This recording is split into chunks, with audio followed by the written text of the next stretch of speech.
लड़की का नसीब। रामपुर गांव में मुरारी और मीरा दोनों पति पत्नी रहते हैं। उनके 2 बेटे और एक बेटी है, मालती। घर में ये एक लड़की और पैदा हो गई। कितना अच्छा होता यदि तीसरा भी लड़का ही हो जाता। अरे पता नहीं भगवान ने कौन से कर्मों की सजा दी है। तभी मालती वहां खेलते हुए आ जाती है। दादाजी, मुझे नए जूते दिला दो ना। नया पुराना कुछ नहीं होता, अपने भाई के पहन ले। वो पुराने हैं और भाई को तो आपने नए दिलाए हैं। रे छोरी, छोरे की बराबरी ना किया कर।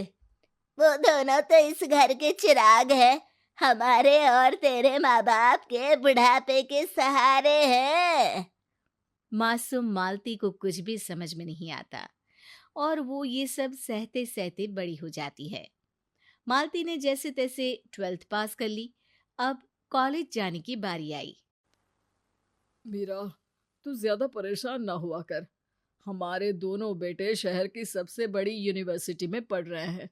जल्दी ही उनकी अच्छी नौकरी भी लग जाएगी और हम सब आराम की जिंदगी जिएंगे। हम पर तो भगवान की विशेष कृपा है जो हमें दोनों इतने अच्छे बेटे दिए। अपनी बेटी को भी घर का सारा काम अच्छे से सिखा दे ताकि अगले घर कोई कह ना आए। पापा, मैं भी कॉलेज जाना चाहती हूँ, मुझे भी आगे पढ़ना है। मीरा, शायद तेरी बेटी का दिमाग खराब हो गया है। इसको हवा में उड़ने की जल्दी है। इसे 12वीं तक पढ़ाकर भी मैंने गलती कर दी है। इसे अब मेरी आंखों के आगे से ले जा और घर का काम काज सिखा। मैं कॉलेज जाऊंगी। रे छोरे, ख्वाहिशों को लगाम दे। तू अब 17 साल की हो गई है। अब तो तेरा विवाह होगा। घर का काम सीख ले, यही आगे काम आएगा। मुझे पढ़ लिख कर अपने पैरों पर खड़ा होना है दादाजी। अरे तूने 4 किताबें क्या पढ़ ली कि तेरी तो जुबान कैंची की तरह चलने लगी। तभी बड़ा भाई बोल पड़ता है। पापा, भेज दो ना इसे भी कॉलेज। देखते हैं कि क्या करेगी। अरे ऐसे कैसे भेज दे कॉलेज? 3 साल का खर्चा पूरे 50,000 आएगा। 50,000 तो ज्यादा नहीं है, क्योंकि इन दोनों के कॉलेज में तो पूरे 7 लाख लगे हैं। ये बेटे हैं, पढ़कर घर में ही रहेंगे। और मालती पराए घर चली जाएगी। वो पढ़ने में पैसे मैं खर्च करूं और कमा कर दूसरों को देगी। बहुत मिन्नतों के बाद मालती का एडमिशन कॉलेज में बीए की डिग्री के लिए हो जाता है। कॉलेज में लड़कियों का एक ग्रुप खड़ा है। तभी वहां मालती भी पहुंच जाती है। उनमें से एक लड़की रीटा कहती है, अरे भाई, सभी अलग हट जाओ। सूट सलवार पहनकर गांव की गवार लड़की आ गई है, जिसने कॉलेज में तो एडमिशन ले लिया, लेकिन कैसे रहना है ये तो पता नहीं। सभी लड़कियां मालती पर हंसने लगती है। मालती को बहुत बेइज्जती महसूस होती है और वो रास्ते से अपने लिए एक जींस और टॉप खरीद लेती है।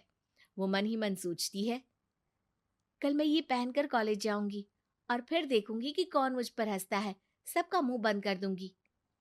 अगली सुबह मालती जींस पहनकर कॉलेज के लिए जाने लगी, लेकिन जैसे ही सबकी नजर उस पर पड़ी, इस लड़की ने तो हमें समाज में उठने बैठने लायक नहीं छोड़ा।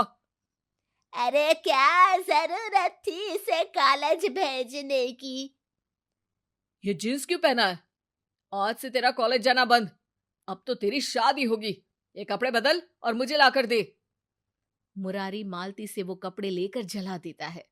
मालती के भाई, दादा, पापा सभी मिलकर उसकी शादी फिक्स करा देते हैं। मैंने मालती की शादी फिक्स कर दी है। अच्छा घर है और खूब सारे खेत भी है। एक बड़ा अच्छा परिवार है। लड़का क्या करता है जी, और कितना पढ़ा हुआ है? तुम जानती भी हो कि वो लोग कितने अमीर हैं।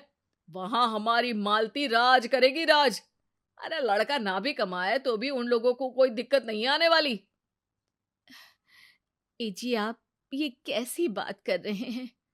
उनकी एक मार्केट है और कई सारे घर हैं जिनका किराया आता है। अरे पैसों की कोई कमी नहीं है वहां। पापा, मुझे अभी शादी नहीं करनी।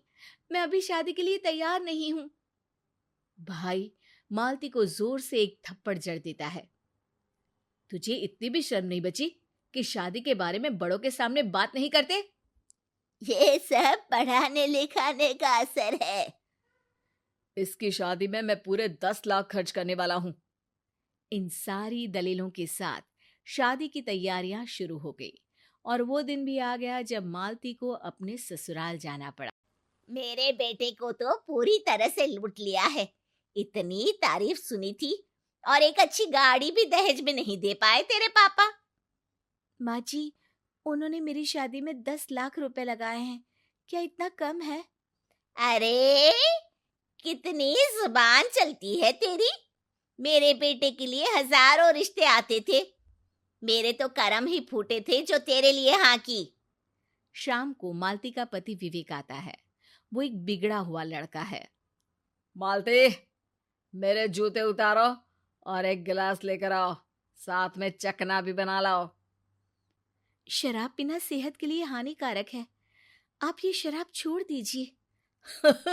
अच्छा, तो अब तुम मुझे सिखाओगी कि मैं कैसे रहूं और मुझे क्या करना चाहिए? मैं तो बस कह रही थी। अरे चुपचाप जाकर अपना काम करो। मालती चुपचाप अपने काम में लग जाती है। कुछ दिन बाद मालती अपने मायके जाती है और ससुराल वालों के बारे में सब कुछ बता देती है। देखो मालती, हमारी समाज में कुछ इज्जत है और वहां जो भी चल रहा है उसे तुम्हें खुद ही संभालना है, समझी? हाँ, पिताजी बिल्कुल ठीक कह रहे हैं। हमने अब तुम्हारी शादी कर दी है। यदि हम कुछ बोलेंगे तो समाज में मुंह दिखाने लायक नहीं रहेंगे, इसलिए अपने घर जाओ और आराम से रहो। मालती ससुराल चली जाती है। कुछ दिन बाद उसे पता चलता है कि वो प्रेग्नेंट है। देखो बहू, मुझे तो पोता ही चाहिए। मैं पोते का ही मुंह देखूंगी। माँ जी, ये मुझ पर निर्भर नहीं करता।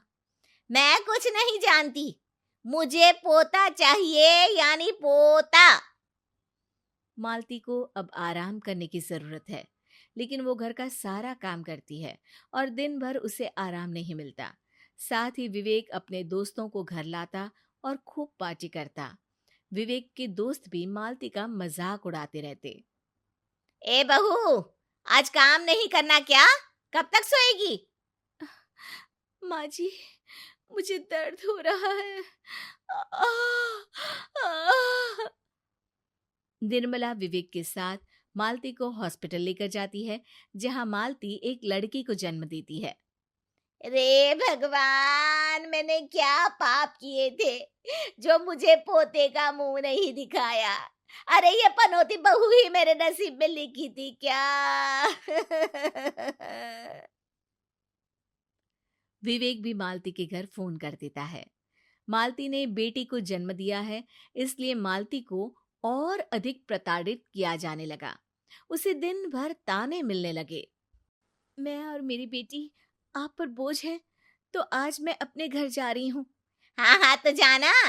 तूने यहाँ आकर कौन सा हम पर कोई एहसान किया है? अरे हमारी जिंदगी में जहर घोला है, जहर। मालती अपनी छोटी बेटी को गोद में लिए अपने मायके पहुंच जाती है और सारी बात बताती है। देख मालती, कान खोल कर सुन ले। ससुराल ही तेरा घर है। हम तुझे अपने घर में नहीं रख सकते। मालती, तेरा तो नसीब ही खराब है। इसमें हम भी क्या कर सकते हैं? इसमें किसी की कोई कमी नहीं है। झुकना सीख ले, क्योंकि सबका अपना अपना नसीब होता है।